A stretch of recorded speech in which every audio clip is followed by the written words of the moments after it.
It was bad. It was bad. And then I clearly just used like a shitty font to have my name on it. Oh, I used to say iconic all the time and I hate it. This is so cringe. Wow, peak humor again.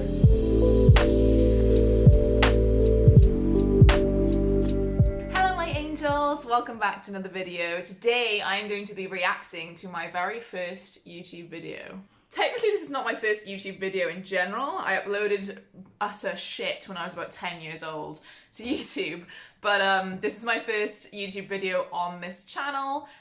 First Booktube video. It is the Booktube newbie tag. I'm going to be listening to it through my headphones and reacting for you guys. This is going to be a super short and sweet video because it is only a 6-minute video. I also still have my old name in the title, which was Rowan Reads. I don't know why I would put it in the title of my video, God knows. But this was uploaded on the 27th of June 2020, so in, I wouldn't say the height of lockdown, but kind of coming towards the middle of lockdown, in the UK at least. August, I think they opened up a bit for like the Eat Out to Help Out scheme and things like that. July, I think, was also just quite chill for me. So this was the middle of lockdown for me, I guess. You can see my face is severely like tanned and it was sunburnt. My hair is horrific, first off, because I had a pixie cut and it had grown out. I did not go to a hairdresser for... I think the last time I got my hair cut was December 2019 for the Christmas party. So I didn't have my hair cut for about 8 months, possibly 9. It was bad.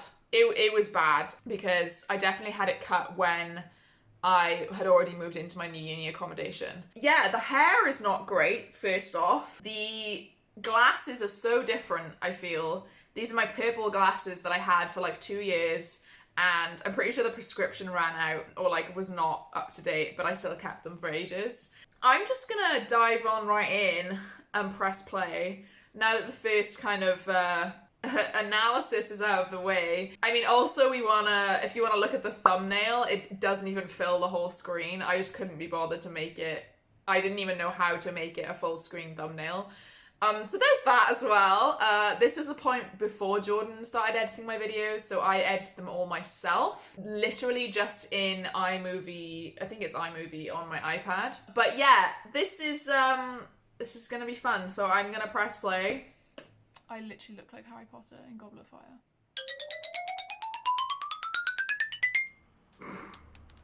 Okay, so first off, we make a Harry Potter reference, which is not good. And then this intro, I literally just found a stock image of a book with some sparkles around it on Google Images, and then added like sound effects that were already in iMovie as kind of like the sound for an intro. And then I clearly just used like a shitty font to have my name on it. My old name in the title and in the intro, obviously, which it can't help the intro. But this was before I even asked Jordan to make me another intro, which was like animated. So this was literally the peak of lazy, I don't know how to do anything, I need an intro, let's just shove something in here. I was gonna put on makeup and I was gonna, you know, do myself up. I was gonna put my wig on. I was gonna look snatched, and I can't be arsed. I forgot that I bought a wig because I was so self-conscious about my hair looking like shit that I bought a wig that looked like my old hair, which was literally this hair but brown, this colour.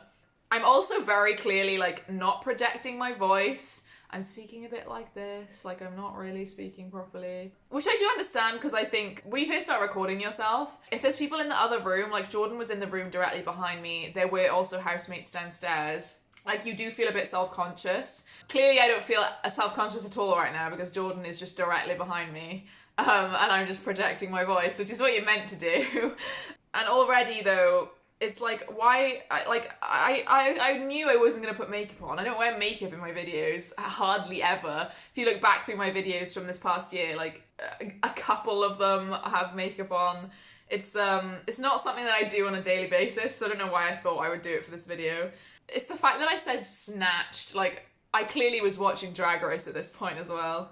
So, hello Booktube, here is me in all my glory, fresh-faced, fresh, moisturised. I've managed to get a haircut appointment for the 31st of July.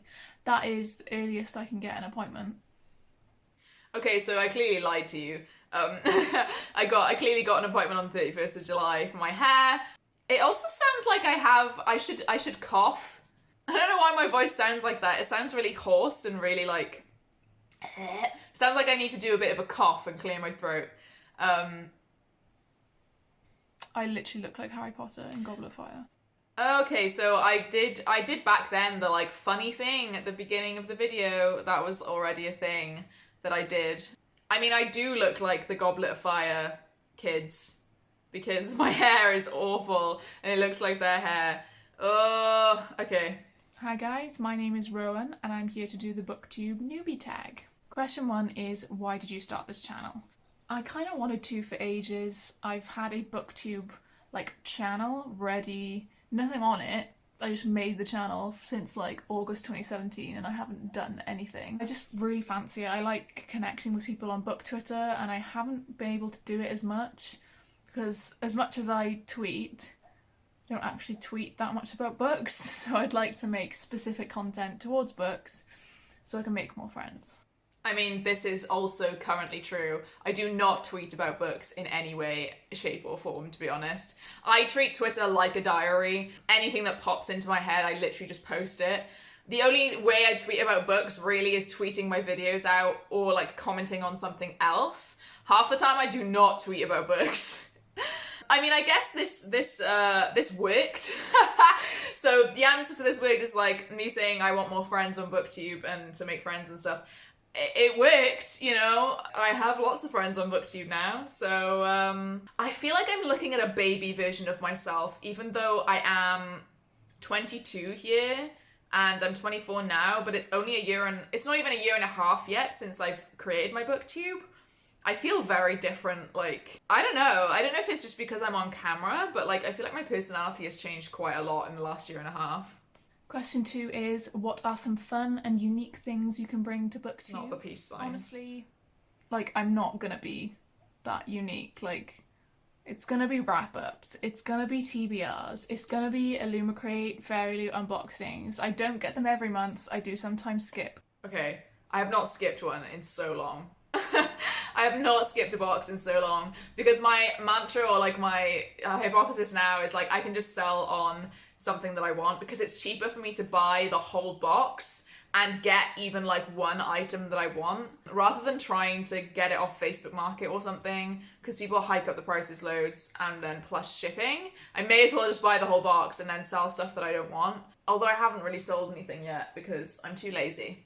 The basic bitch in brackets showing up, honestly, peak humour for me. It is not funny. Like, what was I thinking? I mean, the editing isn't too bad. I feel like the clips clipped together aren't too bad. There's not really, like, super long silences. I mean, I am only a minute and a half in.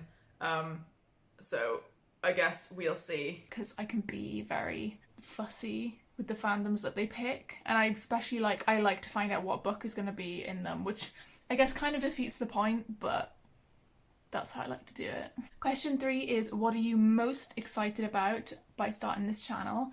And I'm most excited to just connect with people and for people to agree with my shitty opinions and maybe have some people who feel the same way.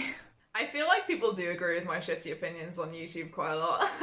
I quite pride myself on being quite honest about like boxes and things and about books, and I think people enjoy that side of my videos, I hope. So I guess that goal has also been fulfilled. Question 4 is, why do you love reading? It's kind of a hard question to answer because I just think of reading as another medium of like entertainment, so like films, TV. Like reading a book for me is like watching a film in my head. Like I know there's been things going around on Twitter like people couldn't like picture an apple in their head. I'm one of the people who can picture completely like HD a picture of an apple, and when I read it's the same. I picture the exact scene, fight scenes, scenery, like everything. Question 5 is... Oh, I just skipped into question 5 straight away. This comes up on Book Twitter all the fucking time. This aphantasia stuff, and you always get everyone on Booktube going, or Book Twitter specifically, being like, oh my god, like I can't do it, and then someone else is like, oh I can, and they do it every couple of months. I mean, Twitter is like this. Everything just cycles around every couple of months because people forget that it's come up again. I mean, this is all true. I do see it as a film in my head. I still do kind of agree with this. It's like, some people think of reading as a really niche hobby that like, oh, you're so like unique and, you know, must be really clever if you read books. It's just like, no. Have you seen how stupid half of book Twitter is? Like, the reading comprehension's actually zero. Like, half the people on it do not know what the fuck they're talking about half the time. Including myself, let's be honest here. Yeah, I don't know. That one kind of stands. My favourite part of this is how you can see my laptop in the reflection of my glasses. What book or series got you into reading?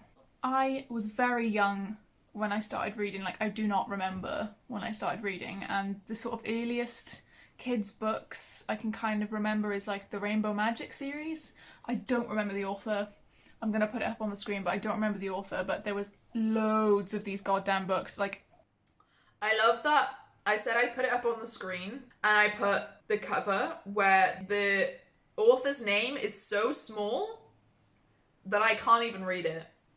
So I put up the cover of Ruby the Red Fairy, which is like the first book in that series, and the author's name is super... Okay, now that I've looked at it a bit longer, I can see it says Daisy Meadows, but I could not read that.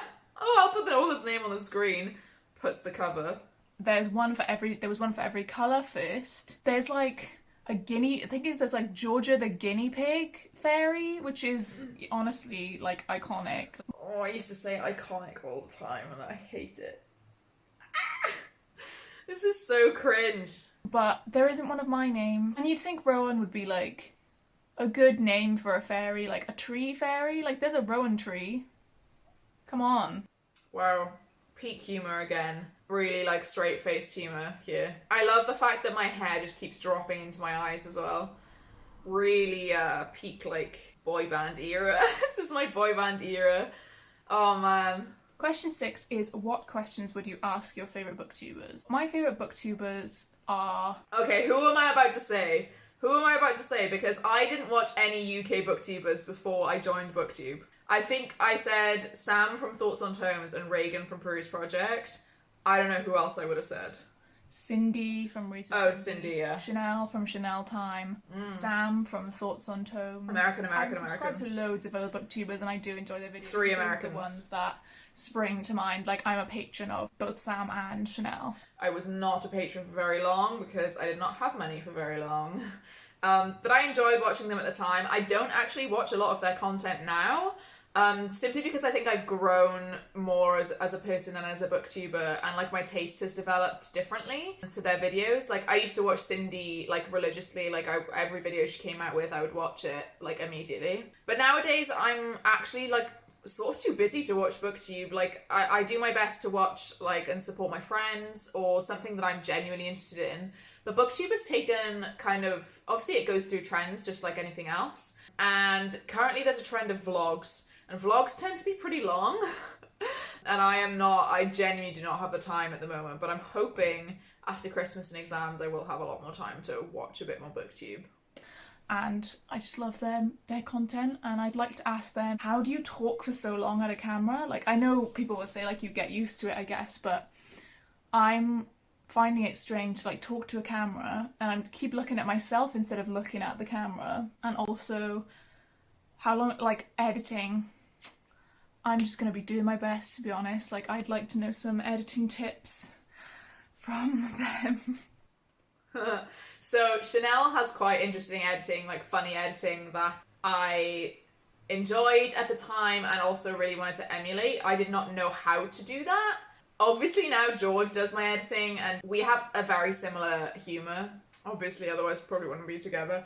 But our humour is very similar, especially like we've watched a lot of the similar YouTube videos and we enjoy and laugh at similar editing. So he's kind of emulated that kind of editing and creativity when he edits my videos, and I'm happy to like let him do free reign because most of the time it's something I probably would have thought of. It's just I don't know how to do it. And I also don't have the time. But I think it's quite funny, like me saying, I want to know how they talk so long at a camera. You just talk. Like, I don't know what that even means. Like, you literally just have to talk. And like, looking at yourself, like, no one can really tell if you're looking at yourself instead of the camera.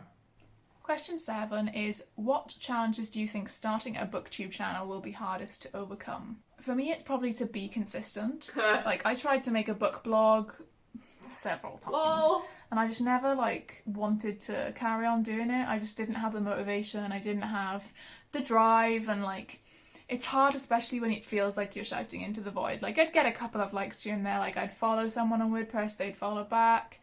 But I never was, like, excited about it. So I'm hoping I can keep the enthusiasm for Booktube because it's a bit more, like, I prefer to talk.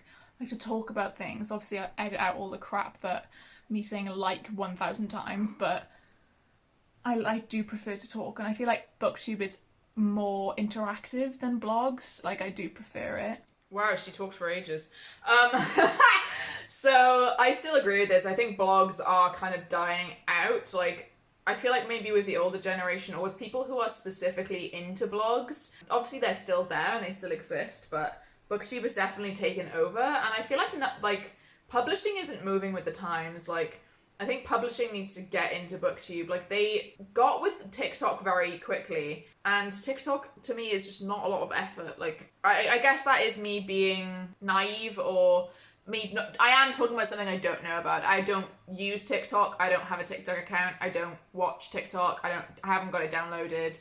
So I don't make TikToks. Like, I have no idea what goes into it, but it is literally like a 6-second reel or more. I know it's not Vine, but it's less than a minute, let's say. It just isn't as much time and effort that goes into Booktube, which specifically recommends like books and talks about them rather than like TikTok's like recommending books. Usually it's just like showing it in front of the camera. So I find it crazy that like Waterstones and like Barnes & Noble and stuff have like, ooh, like as seen on TikTok and stuff like that. I think it's crazy.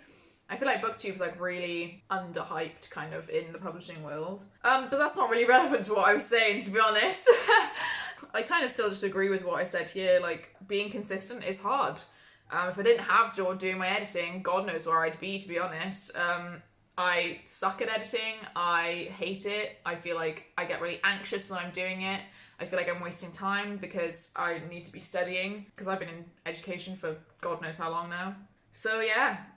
Question 8 is, when did you start reading? And like I said for that other question, like, I don't really remember, like, just as young as you can be when you read. Like, I was always taken to the library as a kid, so just ages ago. Lol. Just ages ago. Yeah, I mean, she's right.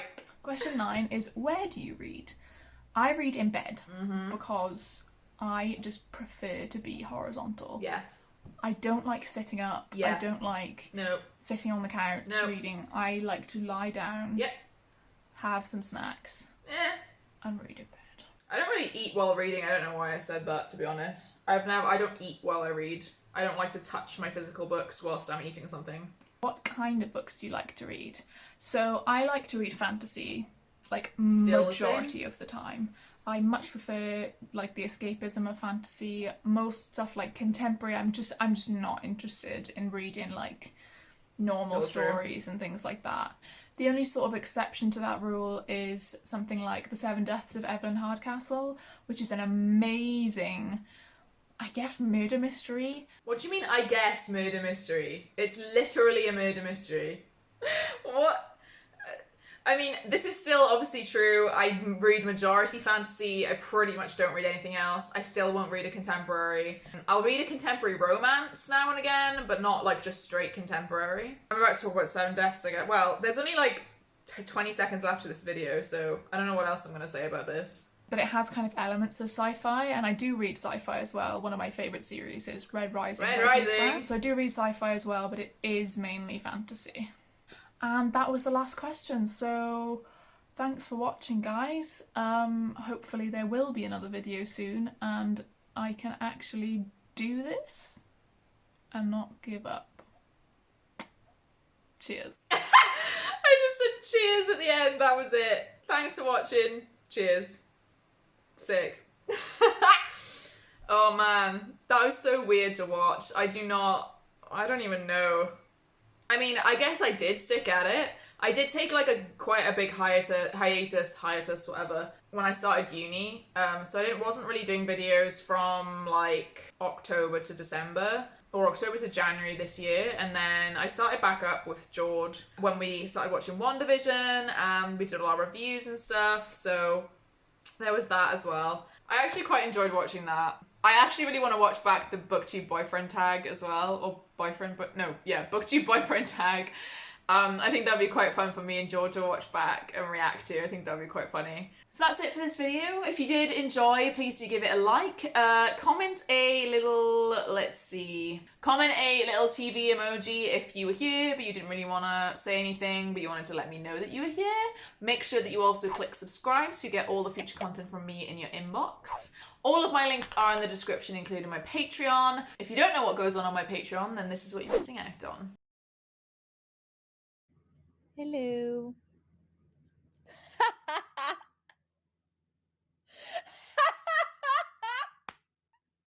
How dare you laugh at my pain.